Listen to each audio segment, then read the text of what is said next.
میرے ایک دوست نے مجھ سے 1 لاکھ روپیہ مانگا۔ میں نے کہا ٹھیک ہے 1 لاکھ دے دیتا ہوں، لیکن پیسہ لیتے وقت 2 گواہ ہوں گے اور اسٹامپ پیپر پر لکھ کر بھی دینا ہوگا۔ اس نے کہا مجھ پر یقین نہیں ہے کیا؟ میں نے کہا بالکل ہے، مگر شریعت کے مطابق قانونی کارروائی ضروری ہے۔ وہ مجھ سے ناراض ہو گیا۔ میں نے منانے کے لیے اس سے کہا کہ میں مذاق کر رہا تھا، حالانکہ میں نے مذاق نہیں کیا تھا۔ خیر میں نے اسے گواہوں اور کاغذی کارروائی کے بغیر 1 لاکھ روپیہ دے دیا۔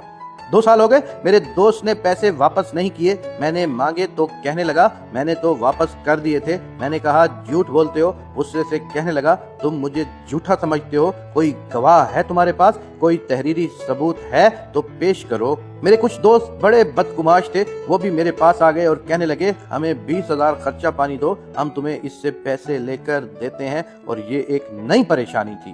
میں تھانے میں گیا اور کہا کہ میرے دوست نے مجھ سے 1 لاکھ روپیہ لیا تھا مگر واپس نہیں کر رہا۔ انہوں نے کہا کوئی ثبوت یا گواہ؟ میں نے کہا کوئی نہیں۔ تھانے دار نے کہا کہ بینک میں پیسے جمع کرواتے ہو تو رسید دیتے ہیں، لینے جاتے ہیں تو رسید دیتے ہیں، سارے مسلمان ہی کیوں رسید مانگتے ہیں اور دیتے ہیں؟ اس لیے کہ قانونی کارروائی ضروری ہے، آپ جھوٹے ہو ورنہ ثبوت لے کر آؤ۔ تنگ آ کر میں نے بھی 2 جھوٹے گواہ تیار کیے اور ان کے ذریعے سے تھانے دار کے پاس پہنچ گیا۔ انہوں نے تحریری طور پر لکھا کہ فلاں دوست نے اس کے پیسے دینے ہیں۔ پھر گواہی دینے والے دوستوں کی کئی غلط باتیں زندگی میں مجھے ماننا پڑی۔ تھانے دار نے قرضہ لینے والے دوست کو بلایا، اس نے 20,000 تھانے دار کو دیے اور الٹا میرے خلاف پرچہ کروایا۔ میرے پیسے آگے ہی پھنسے ہوئے تھے، اوپر سے پرچہ ہونے پر میں نے اپنے دوست سے معافی مانگی اور بیان دیا کہ اس نے میرے کوئی پیسے نہیں دینے۔ تب کہیں اس نے مسکراتے ہوئے پرچہ واپس لیا۔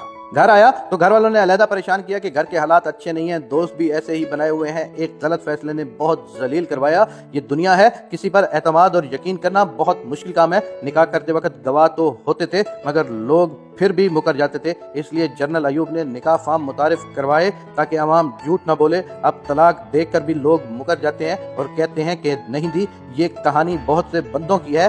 گواہ اور تحریریں دستاویز بنانے سے وہی ڈریں گے جو غلط کام کرتے ہیں یا جاہل کو سبز باغ دکھا کر لوٹنا چاہتے ہیں۔ قرآن پاک میں ہے اے ایمان والو، جب تم مخصوص مدت تک لین دین کا کوئی معاملہ کیا کرو تو اس کو تحریر کر لیا کرو اور 2 گواہ بھی بنا لیا کرو۔